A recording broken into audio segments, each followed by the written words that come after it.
What's up guys, Josh Mosiman here. Welcome to This Week in MXA, episode number 80 now, presented to you guys by O'Neill Racing. Thank you for tuning into this video. We have a lot of news going on in the motocross and supercross world. We're gonna touch on some of it here in this video, but if you wanna find out more information about anything we talk about now, check out motocrossactionmag.com, our website with all the latest news going on, race results, and more. But we just had the RedBud National this week, and we're going to talk about that. We got more news with the FIM World Supercross Championship. Eli Tomac talking about possibly racing for Team USA at the Motocross of Nations. More stuff like that. Let's dive into it. All right, guys, diving into the first topic, we got to talk about Eli Tomac. He is on a mission right now. RedBud, he went 1-1 on his Star Racing Yamaha 450. This guy is going fast. And if you guys remember, the Motocross of Nations for 2022, it's coming back to RedBud. And yes, Eli Tomac said in an interview with Motocross Action contributor Jim Kimball that he would be interested in racing for Motocross of Nations.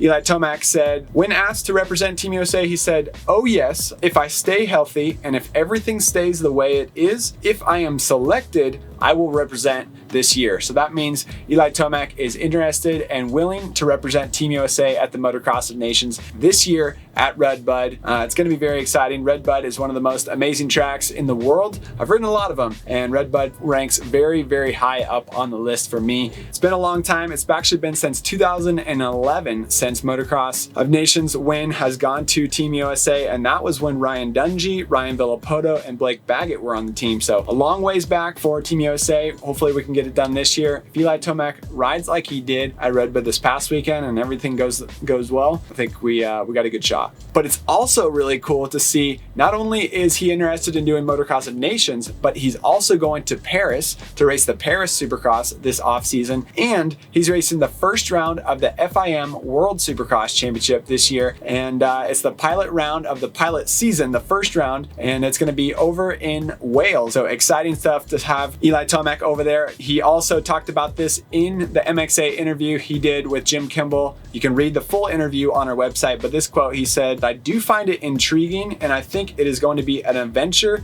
and a fun time for us. I know my time in this sport is not forever, so I'm going to take advantage of things this year and go race a couple of different races." So Eli Tomac is making the most of it. I sure do hope that he races 2023 Supercross and Motocross. I hope he doesn't go Supercross only. I hope he races for multiple years to come, because it's just awesome having him here in the sport, and it's always a bummer when top guys retire. So hopefully Eli Tomac will stick around for a while. Next up, the huge news that came out this past week was that HRC Honda rider Ken Roczen committed to racing the entire 2022 FIM World Supercross Series this year. It's going to be, like as I mentioned with Eli Tomac, this is the pilot season. This is their first time doing it after AMA Supercross and Feld Motorsports gave up the rights as the FIM World Supercross Championship last year. Those rights became available. The OzX Open group from Australia, they bought the FIM rights. They earned the rights from FIM to host a World Supercross Championship, and now they're making it happen. I'm sure you guys have all heard about it online. And Ken Roczen is racing. I don't know which bike he's going to be on. You can only assume he'll be on a Honda,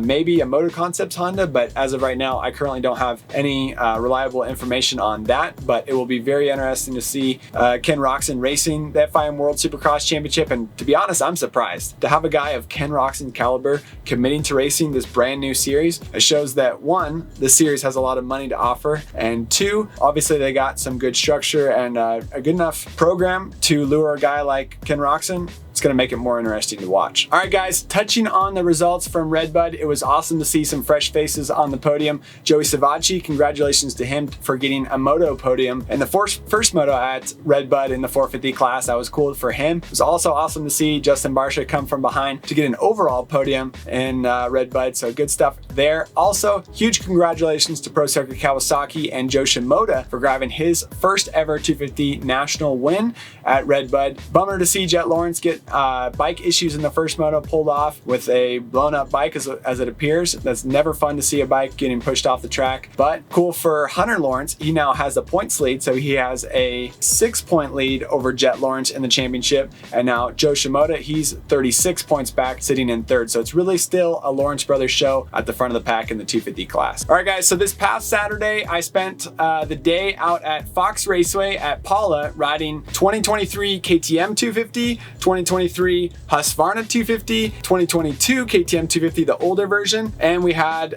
23 KTM 450 that we were breaking in. That bike was brand new, but fun times out of Paula. The big question every year is, what's the difference between the KTM and the Husqvarna? Is it a big difference? Can you notice it on the track, or are they basically the same bikes? And this year, I'd like to say it's a bigger difference between the two models because the Husky has that lowered suspension and it feels even lower to me than it did last year. But we're continuing to test these bikes and put more time on them, and working on full MXA race test articles for the magazine and also for our YouTube channel and website. So stay tuned for those. But let's hear from the guys out at Paula.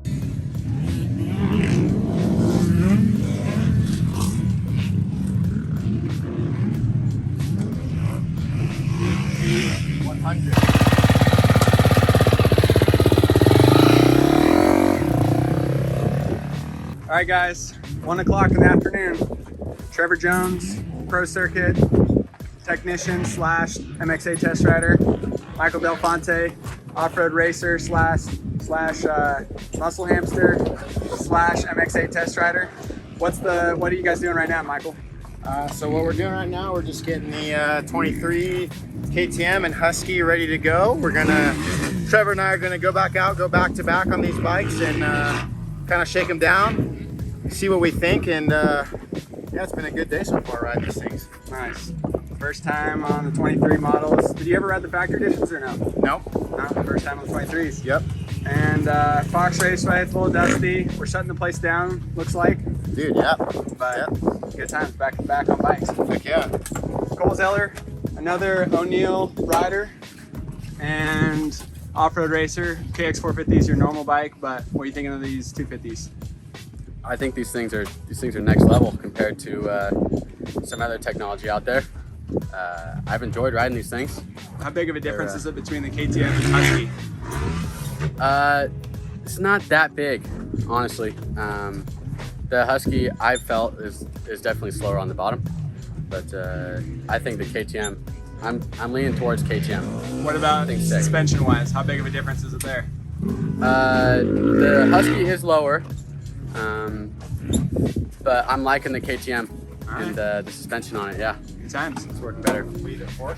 Dennis Stapleton, seasoned MXA test rider slash everything test rider. What are you thinking about? What are you testing today on wheels and tires? Today we have some Bridgestone X31s mounted up, and right now I'm just running through the group of guys and then making notes. Nice. And then I'm guarding tools and checking wheel length on the 250Fs that the group's testing, and making sure that the chain is staying in between 65 and 75 so we don't blow through chain sliders or have the bikes not handle good because the chains are too tight. All right, good stuff. We also had some fun last Thursday at Glen Helen riding a 2002 Yamaha YZ250 two-stroke from David O'Connor.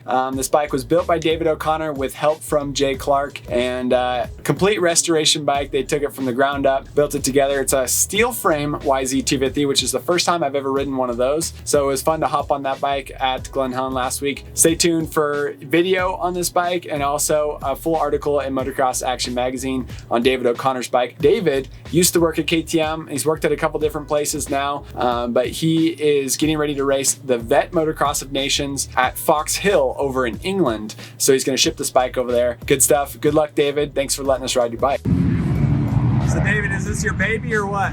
Yeah, can't wait to get riding it. Nice. And how many times do you think you'll ride it before you ship it overseas? Probably about 2 or 3 times, and then I'm running out of time. The bike has to get shipped pretty fast. How long, like when do you have to ship it? Like 2 weeks or? Probably like about 3 weeks with customs before the event, so I'll try ride it this weekend, next weekend, and then box it up. Nice. Yeah. I like it. So we'll play with some jetting right now. It's a warm day, so we're going to try a needle position and see how we do. Nice. All right, guys, thank you for tuning in to This Week in MXA, episode number 80, presented by O'Neill Racing. We'll see you guys in the next video. If you haven't seen some of our recent videos, click the thumbnails now for some of our more recent uploads. And check out motocrossactionmag.com for the latest news, reviews, race results, product tests, and more.